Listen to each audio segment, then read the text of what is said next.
Oke, aku coba jelasin tentang difteri. Jadi pasiennya itu ada anak perempuan atau laki-laki lupa, usianya 4 tahun. Dengan keluhan utamanya tuh nyeri saat menelan. Kemudian faktor risikonya itu ada umur. Kenapa umur? Pada anak-anak itu lebih rentan terkena infeksi karena imunitasnya belum optimal. Kemudian dia juga rawan memegang benda-benda yang kemungkinan higienitasnya juga kurang. Kemudian ada vaksinasi. Vaksinasi di sini sangat penting karena dapat menurunkan angka kejadian infeksi dari difteri. Vaksinasinya itu apa? Ada DPT, difteri, kemudian DP. P itu pertusis, kemudian T itu tetanus. Jadi dalam satu vaksin itu mengandung 3 vaksin difteri, pertusis, dan tetanus. Kemudian imunitas tadi sangat penting karena jika imunitas kita turun maka respon tubuh untuk melawan infeksi itu juga akan melemah. Jadi innate immunity-nya juga akan melemah. Kemudian next ada lingkungan. Apabila di lingkungan kita ada yang terkena infeksi bakteri, terutama pada difteri ini, maka juga rawan menyebarkan ke pasien karena dia dapat menyebar dengan mudah melalui airborne disease. Airborne itu maksudnya gimana? Melalui bisa inhalasi droplet. Ketika kita menghirup nafas atau masuk melalui hidung, mulut, itu sangat mudah untuk terjadi replikasi dan multiplikasi pada anak-anak.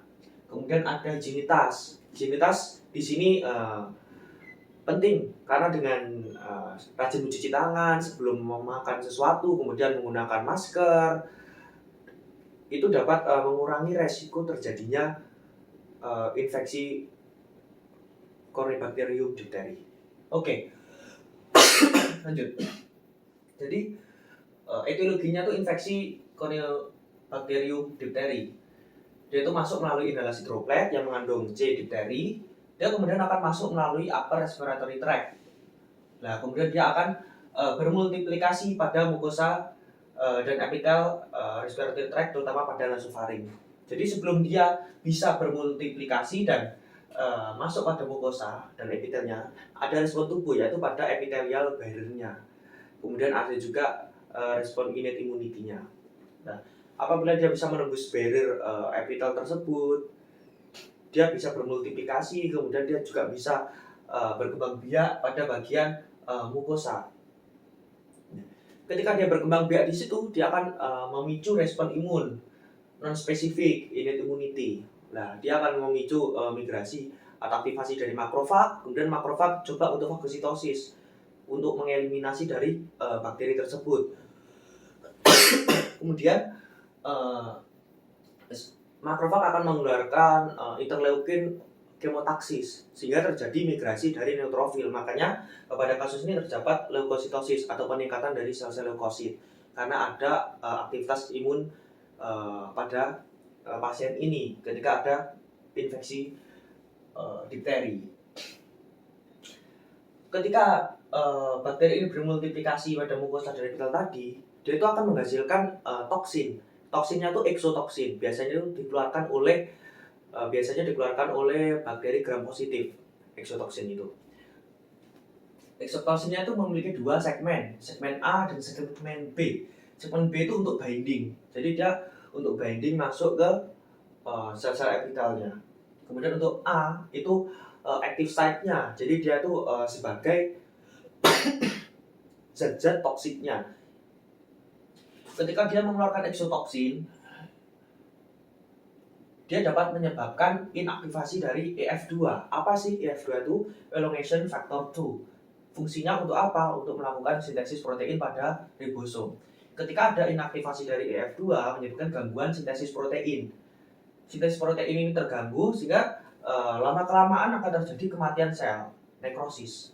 Efeknya apa? Ada akumulasi dari debris dari nekrotik sel, kemudian ada fibrin, kemudian ada juga sel-sel imun, eritrosit, trombosit. Fibrin bisa di situ karena ketika dia ada nekrosis, berarti ada jaringan yang rusak. Efeknya apa? Trombosit datang ke situ, deposisi trombosit, terjadi pembentukan fibrin, benang-benang fibrin di situ. Kemudian ada eritrosit karena lesi nekrotiknya tuh menembus ke arah atas dan banyak pembuluh darah di situ. Akumulasi debris ini membentuk pseudomembran. Dia tuh berwarna keputihan tetapi tidak bersih, tapi keputihan yang agak kecoklat-coklatan, abu-abu. Pseudomembran itu mudah berdarah karena tadi lesi nekrotiknya tuh bisa menembus ke otot skelet yang banyak pembuluh darahnya sehingga mudah ruptur juga.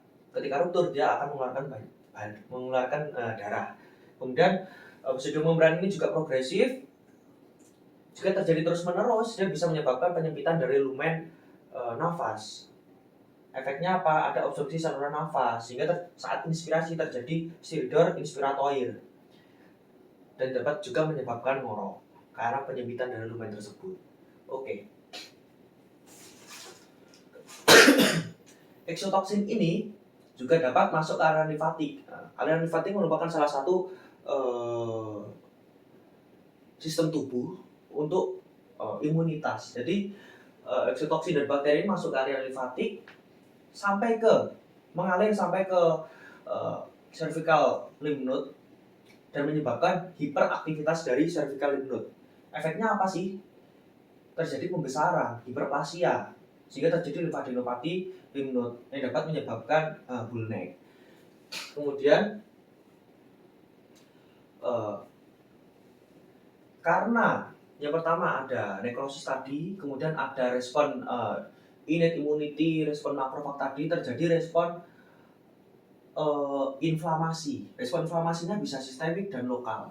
Untuk respon sistemiknya, tubuh mengenali eksotoksin, kemudian mengenali bakteri difteri itu sebagai eksogen. Pirogen, eksogen, yaitu pirogen yang berasal dari luar tubuh. Nah, akibat adanya pirogen eksogen ini menyebabkan pengeluaran pirogen endogen, yaitu interleukin 1, interleukin 6, TNF-alpha, dan interferon. Efeknya apa? Stimulasi dari hipotalamus sehingga terjadi aktivasi pengubahan